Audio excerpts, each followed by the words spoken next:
Hello, everyone. My name is Smith Curry, and I'm a senior machine learning engineer at Klaviyo. In this talk, I'm going to be sharing how Klaviyo built a robust serving platform with RayServe. So here's a quick agenda for what we're going to walk through. I'll mostly be sharing about us using RayServe in production and sharing some insights that we learned along the way. But first, let's talk about Klaviyo. Most importantly, it's pronounced as Klaviyo. I've heard a lot of mispronunciations. It's not Klaviyo. It's not anything else that you thought of. It's Klaviyo.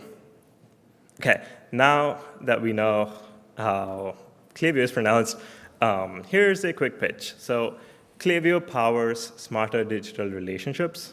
We make it easy for B2C customers to transform all of their data into more valuable customer experiences across every touchpoint, from email and SMS to the web and reviews.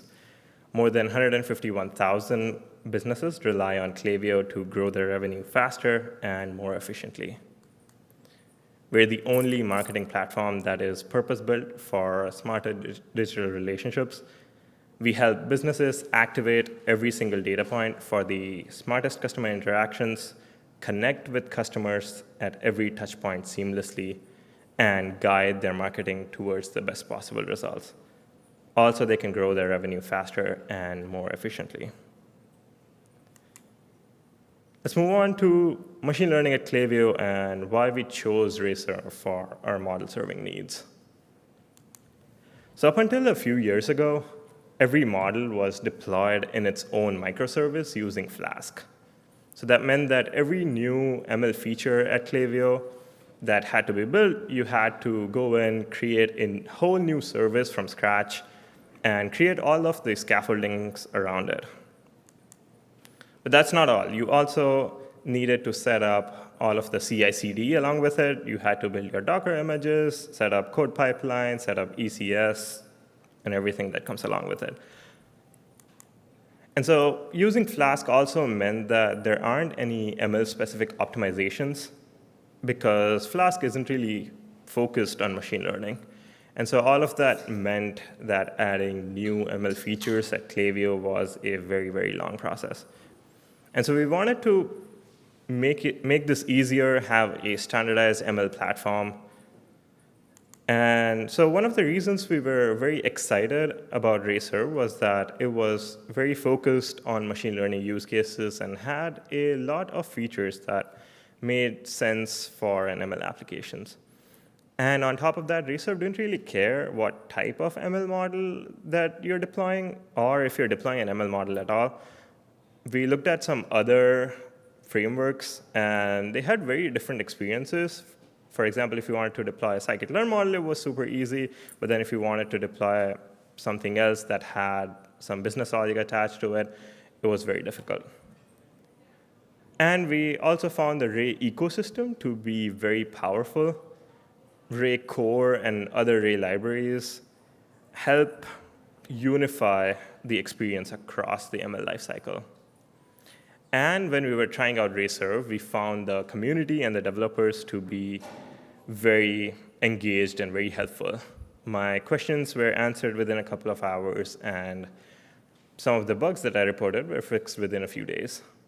And so all of this got us very excited to using RayServe. But how does RayServe work? So to understand that, let's go over the physical components of the RayServe system.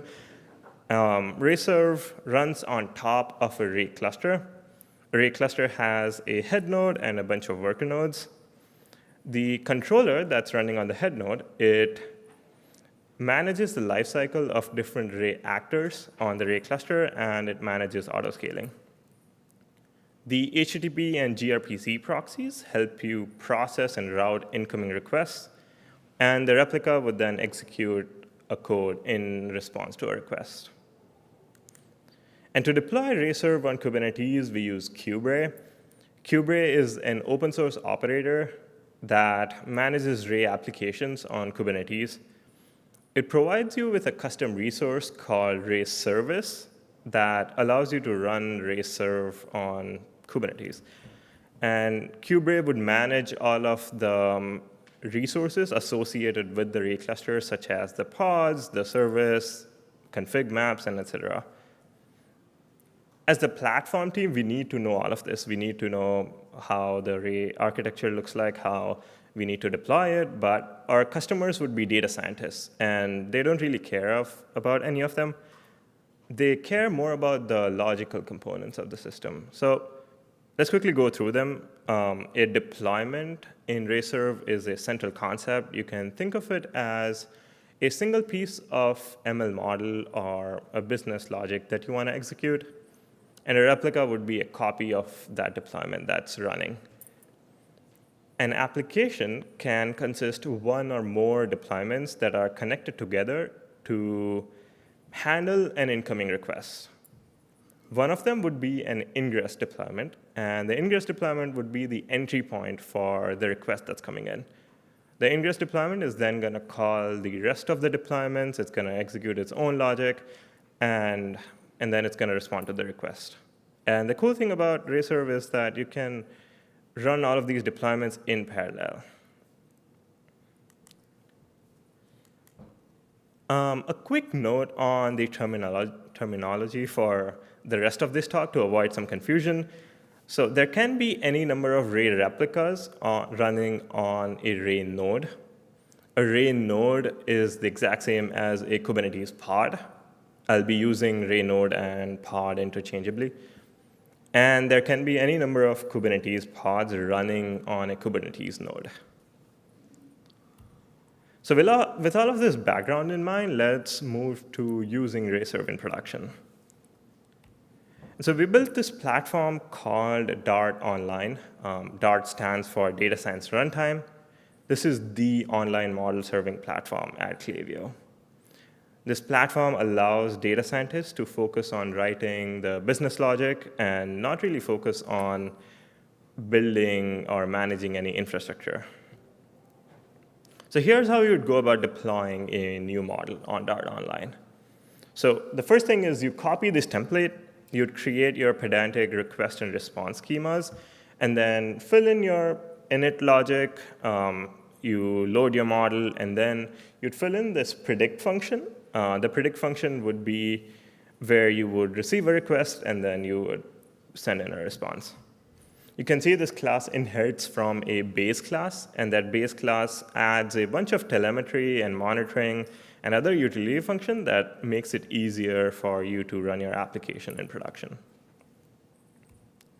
Then you copy this template and modify it for your own model, and then add it to a YAML file.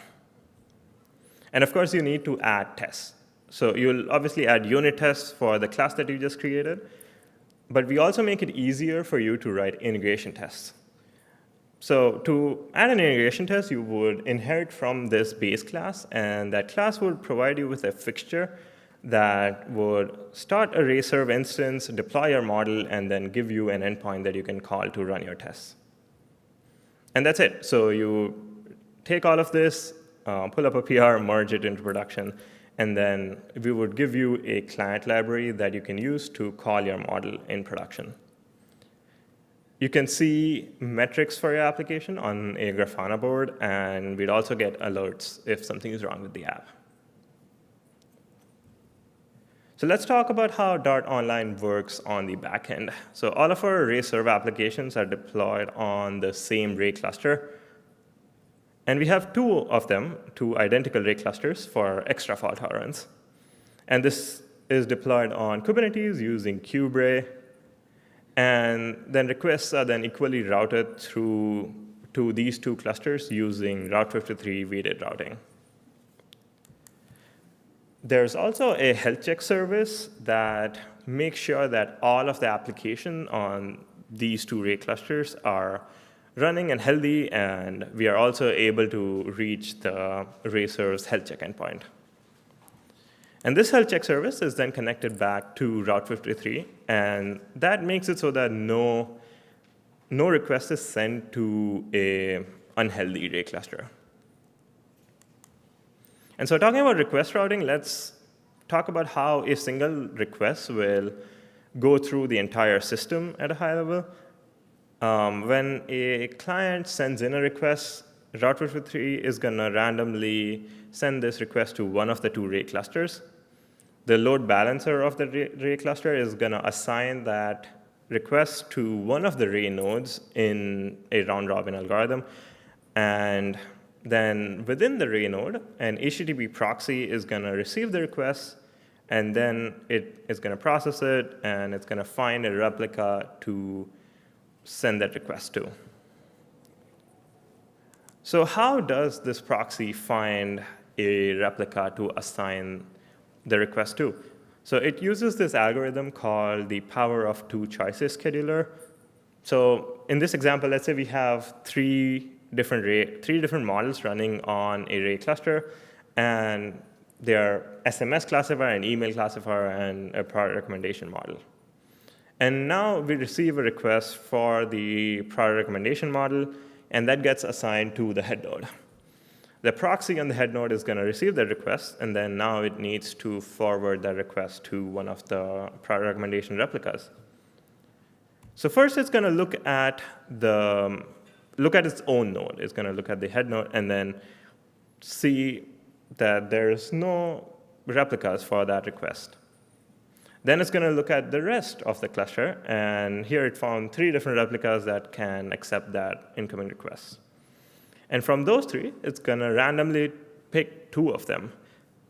And once it picks 2 of them, it's going to look at the queue depth for these 2 replicas. And it's going to forward that request to the replica that has the lowest queue depth. The replica is then going to take the request from the queue and then process it and respond. So here are some key takeaways from what we've learned so far. Traffic to one endpoint can impact others. If one of your endpoints suddenly starts receiving too many requests with very large payloads, it can slow down these proxies. And because these proxies are shared between all of your models, you're going to see impact on other models as well. This traffic, the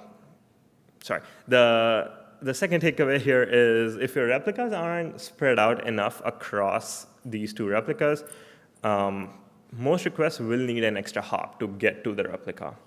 And this may or may not matter to you, depending on your use case, but it is very important to understand how this system works. So let's move on to fault tolerance. We use Elasticache Redis to make the Ray cluster GCS fault tolerant. GCS stands for Global Control Service, and that runs on the head node, and that manages all of the cluster level metadata for the cluster. A high availability Redis can be used to store this metadata, and so in case GCS restarts for any reason, it can just load the metadata from Redis and prevent from the entire cluster going down. But why do we use this extra fault tolerance of having 2 identical Ray clusters? So the biggest reason is that Ray serve can be unstable when encountering pod disruptions. So what are these pod disruptions? Disruptions can be voluntary or involuntary. Voluntary disruptions include manually draining a node to perform maintenance, or running a Kubernetes cluster upgrade, which would require a restart of all of your Kubernetes nodes. There could be involuntary disruptions, where a higher priority pod would kick off a lower priority pod. And there could also be some node pressure evictions, where a pod exhausts some resource, such as memory or ephemeral storage. And so Kubernetes will provide you a resource called a pod disruption budget, or PDB for short. And PDBs make sure that any such disruptions don't compromise the application's availability beyond certain acceptable thresholds. So for example, this PDB that you see here is going to make sure that at least 50% of your pods are always running. So to do that, the assumption that PDB makes is all of your replicas are running the same workloads. So this way, it doesn't matter which 50% of your workloads, 50% of your pods are running. It just needs to make sure that any 50% of your pods are running. But when you deploy Reserve on Kubernetes using KubeRay, all pods aren't running the same workloads. So for example, in this Ray cluster, you can see that replicas for deployment C are only present on 2 of these Kubernetes pods, right? And so in this case, if you have a PDB of 50%, and then suddenly 2 of these nodes go down, you're still meeting this PDB requirement, but all of the replicas for deployment C are unavailable. And that is a big issue. And so this is the biggest reason why we use the architecture we do. We run regular maintenance on our Kubernetes nodes to apply some security patches. And to do this, we need to manually drain our Kubernetes nodes. And sometimes this causes disruptions with some of our deployments. So let's move on to some of our learnings from using Reserve in production. A big question that people ask is, should we use one Ray cluster where we deploy all of our applications together, or should we use one Ray cluster per application? And so these are some benefits for having multiple applications on a single Ray cluster. It's easier to manage multiple applications that are dependent on each other. If an application calls another application, Ray makes it easy for you to call things running on the same Ray cluster. You don't need to have a client or anything like that. You can just use Reserve's inbuilt features. You also get better sharing of resources because Ray optimizes everything running on its own cluster, and it can give you good sharing of your GPUs, for example.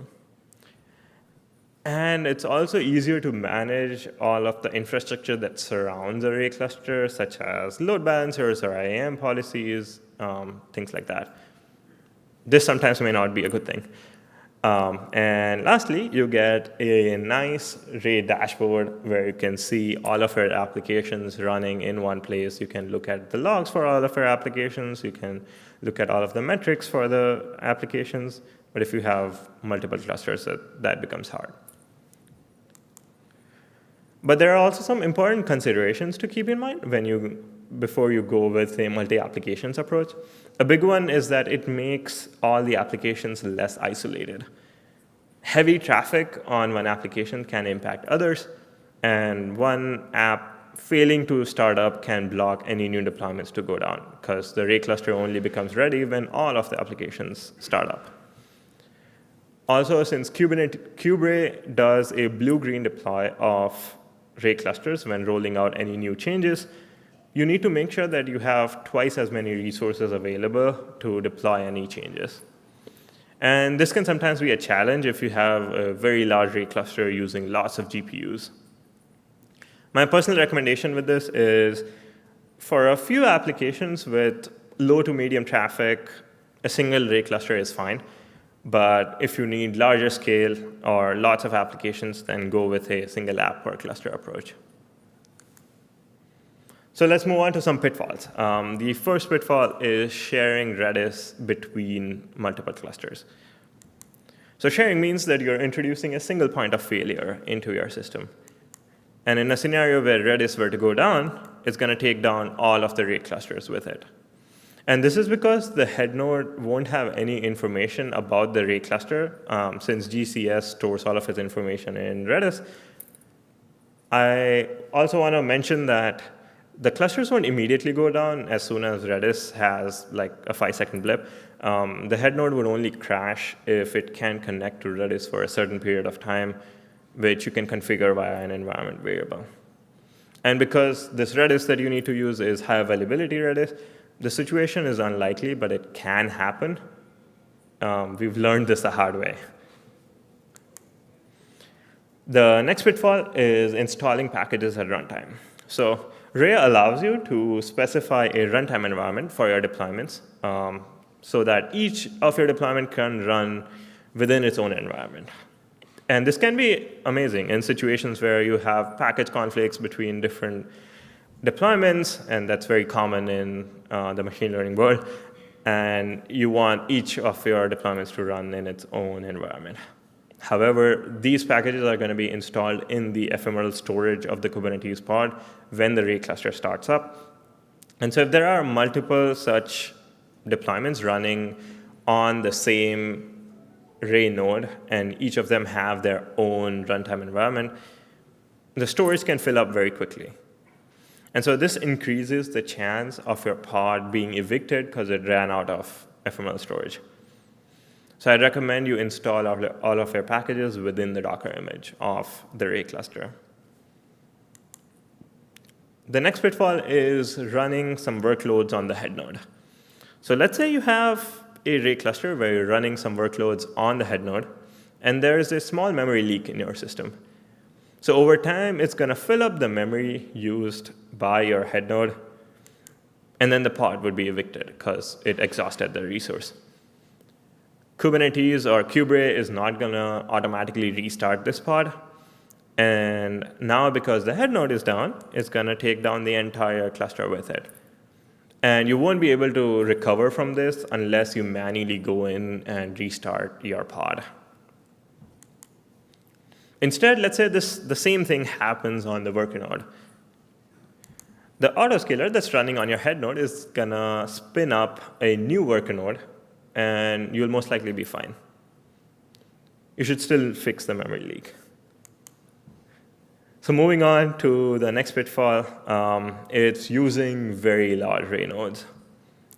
So let's say you have two very large worker nodes, and each of them are running lots and lots of replicas.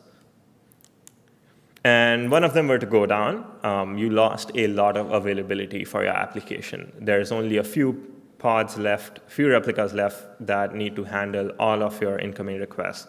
And because you're using a large node, that can sometimes take a while to spin up. So instead, if you have 4 worker nodes, your replicas are spread out a bit more. And if one of them were to go down again, you haven't lost too much of your capacity, and it's likely that the rest will handle the load. It's very important to note that there's a trade-off between Ray node sizes. You shouldn't make your nodes too small as well. Otherwise, there's going to be an increased overhead of communication between the Ray nodes. Ray prefers that you use larger nodes over smaller ones, but this is a warning that you shouldn't make it too large as well, that one node going down is going to impact your application. So what's next for Dart Online? We're going to be moving to a single cluster per applications approach because we need to deploy a lot more models now, and they need to be a lot more isolated. We also want to have a more abstract Kubernetes manifest than what KubeRay provides.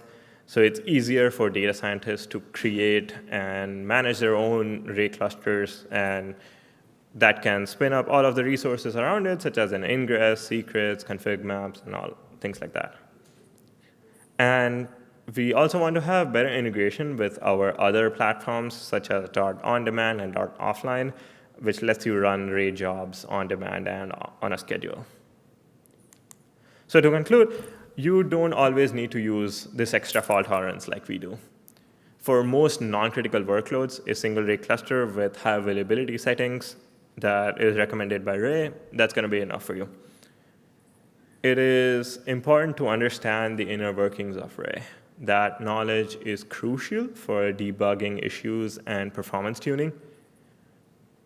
Third is don't share your Redis. Trust me. Please don't share Redis for critical workloads. And lastly, RayServe is amazing. You should go use it. We've been using it for 2 years, and we are very happy with it. I want to thank everyone at Klaviyo on my team who has worked on Dart Online over the years and got to where it is now. And that's all I have for you today. Thank you all for attending.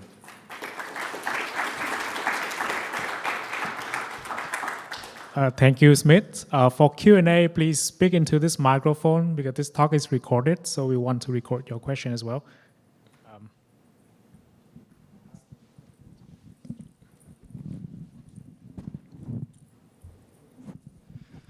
Hi, my name is Fedor.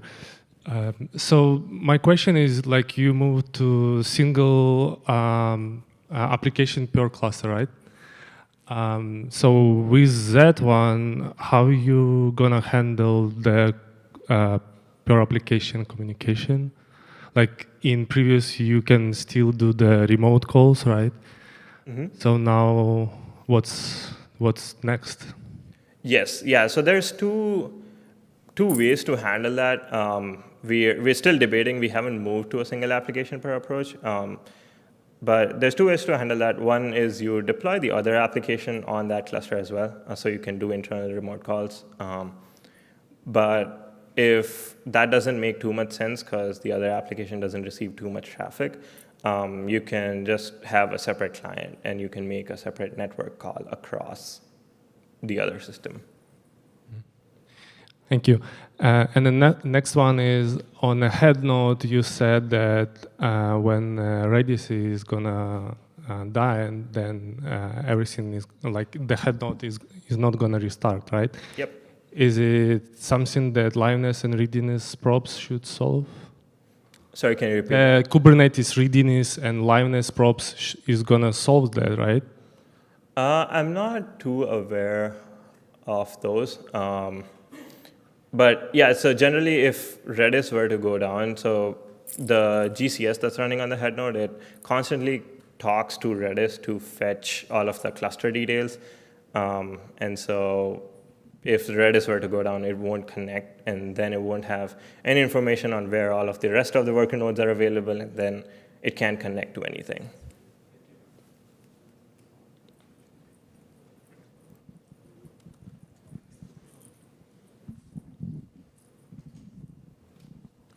Hi, I can't quite remember if you went over the observability piece, but I'm curious what portion of Ray do you get like observability metrics from, and what do you have to scaffold yourself? And switching from microservices to Ray, did you get any benefit on that, or was this still a lot of it self-rolled?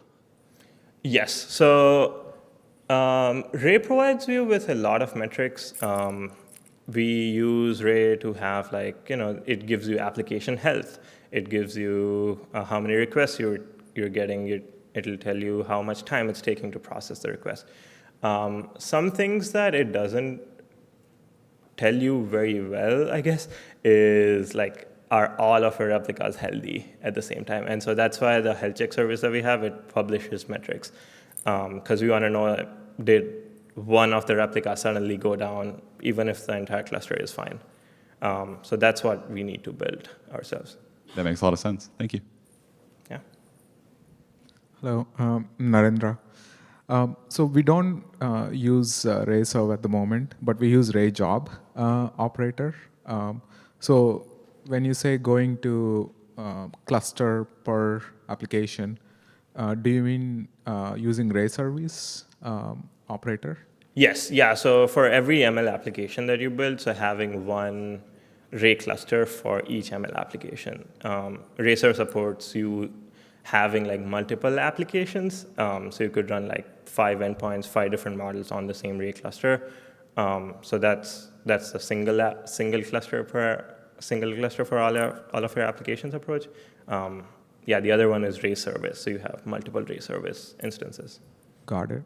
Second question regarding latencies. I don't know if you talked about it, but do you use Ray serve right now for batch inference as well as online inference? Yeah, so for batch inference, we use Ray jobs, similar to how you guys do it. Yeah, those two are very separate systems right now, and we want to have better integrations. Okay, sounds good. Thank you.